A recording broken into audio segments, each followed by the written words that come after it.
Budget ప్రవేశపెట్టిన తర్వాత వాయిదా పడిన తెలంగాణ అసెంబ్లీ ఇవాళ సమావేశం కానుంది. కాసేపట్లో శాసనమండలి శాసనసభలో వార్షిక బడ్జెట్పై సాధారణ చర్చ ప్రారంభం కానుంది. శాసనసభ ప్రారంభమైన వెంటనే నేరుగా బడ్జెట్ ప్రతిపాదనలపై కాంగ్రెస్తో పాటు బీఆర్ఎస్, బీజేపీ, ఎంఐఎం, సిపిఐ సభ్యులు ప్రసంగిస్తారు. అనంతరం బడ్జెట్పై జరిగిన చర్చకు డిప్యూటీ సీఎం మల్లు భట్టి విక్రమార్క సమాధానమిస్తారు. ఇక శాసనమండలిలో బడ్జెట్పై జరిగే చర్చకు మంత్రి శ్రీధర్ బాబు సమాధానాలు ఇవ్వనున్నారు. ఉభయ సభల్లోనూ శనివారం ప్రశ్నోత్తరాల సమయాన్ని రద్దు చేశారు.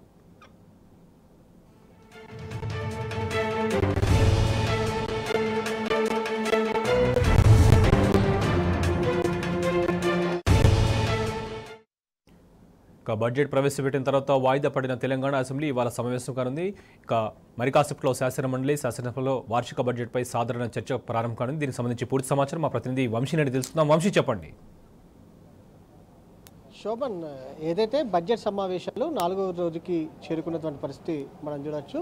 అటు ఏదైతే బడ్జెట్ సమావేశాలకు సంబంధించి కూడా మొన్న ప్రవేశపెట్టిన తర్వాత ఈరోజు బడ్జెట్ పైన చర్చ జరగనుంది. ఇందులో పలు అంశాలకు సంబంధించి కూడా ఇప్పటికే బీఆర్ఎస్ పార్టీ బడ్జెట్ పైన చర్చకు సంబంధించి కూడా పూర్తి స్థాయిలో సిద్ధమైనటువంటి పరిస్థితి కూడా మనకు కనపడతా ఉంది. ప్రభుత్వం పైన బడ్జెట్కి సంబంధించి పలు అంశాలకు సంబంధించి కూడా ఒత్తిడి తేవనున్నారు. ప్రధానంగా అటు ఏదైతే నిరుద్యోగులకు సంబంధించినటువంటి అంశాలు కావచ్చు, ఎన్నికలకు ముందు కాంగ్రెస్ పార్టీ ఇచ్చినటువంటి 6 గ్యారెంటీలకు సంబంధించి చట్టబద్ధత చేస్తామన్నటువంటి విషయం కూడా మనందరికీ కూడా తెలిసిందే.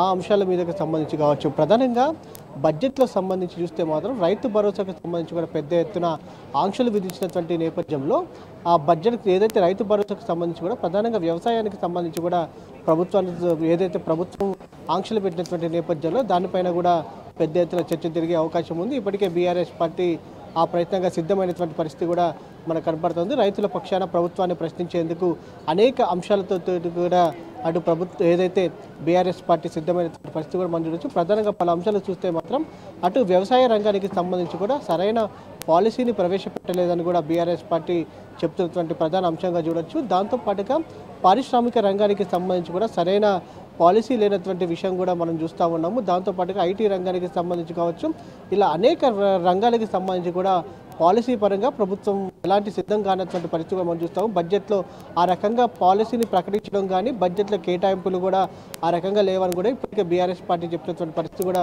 మనం చూస్తూ ఉన్నాము. దాంతోపాటుగా అటు అనేక స్కీమ్స్ గతంలో బీఆర్ఎస్ పార్టీ అధికారంలో ఉన్నప్పుడు అనేక స్కీమ్స్ని ప్రవేశపెట్టేటువంటి పరిస్థితిగా మనం చూస్తూ ఉన్నాము. కులవృత్తులకు సంబంధించి కావచ్చు, దాంతోపాటుగా ఏదైతే అనేక స్కీమ్స్ సంక్షేమ రంగానికి సంబంధించి కూడా అనేక స్కీమ్స్కి సంబంధించి కూడా ఈ బడ్జెట్లో కేటాయింపులు కూడా చేయనటువంటి పరిస్థితి కూడా మనం చూస్తూ ఉన్నాం. కాంగ్రెస్ ప్రభుత్వం ప్రధానంగా దళిత బంధు లాంటి స్కీమ్స్కి ఎలాంటి కేటాయింపులు లేవు. దాంతోపాటుగా ఏదైతే వ్యవసాయ రంగానికి సంబంధించి కావచ్చు, ఐటీ రంగానికి సంబంధించి కావచ్చు, విద్యార్థి రంగానికి సంబంధించి కావచ్చు, ఇలా అనేక రంగాలకు రాష్ట్ర ప్రభుత్వం బడ్జెట్లో మొండి చేయి చూపించిందని కూడా బీఆర్ఎస్ పార్టీ ప్రధానంగా ఏదైతే ఆరోపిస్తున్నటువంటి పరిస్థితి కూడా మనం చూస్తూ ఉన్నాము. ఏదైతే 2 రోజుల క్రితం అసెంబ్లీ మీడియా పాయింట్ వద్ద ఏదైతే బీఆర్ఎస్ పార్టీ అధినేత కేసీఆర్ మాట్లాడుతూ కూడా ప్రధానంగా అనేక రంగాలకు ప్రభుత్వం మొండి చేయి చూపించిందని కూడా, ఇది ప్రజల ఆశలపైన ఈ బడ్జెట్ నీళ్లు జల్లిందని కూడా వారు చెప్పినటువంటి పరిస్థితి కూడా మనకు కనిపిస్తూ ఉంది.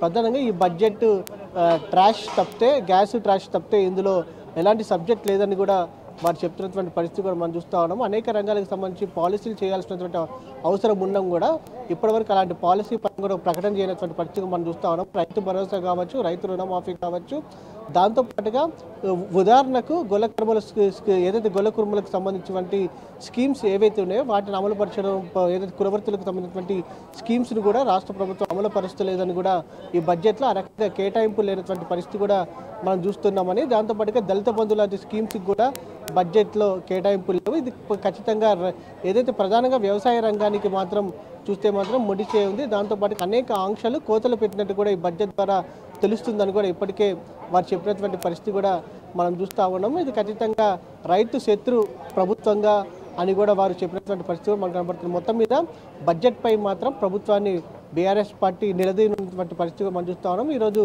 చర్చ మాత్రం పూర్తి స్థాయిలో బడ్జెట్ పైన జరగనుంది. అటు ఏదైతే అసెంబ్లీలో అటు బట్టి విక్రమార్క ఏదైతే ఉప ముఖ్యమంత్రి బట్టి విక్రమార్క సమాధానాలు ఇవ్వనున్నారు బడ్జెట్కి సంబంధించి. దాంతోపాటుగా అటు శాసన మండలిలో మంత్రి శ్రీధర్ బాబు ఈ యొక్క బడ్జెట్కి సంబంధించి కూడా సమాధానం ఇవ్వనున్నారు. దాంతోపాటుగా ఇప్పటికే బీఆర్ఎస్ పార్టీ మాత్రం పూర్తి స్థాయిలో బడ్జెట్ పైన చర్చకు సిద్ధమైనటువంటి పరిస్థితి మాత్రం మనకు కనపడుతుంది. Shobhan. Right Vamsi, thank you.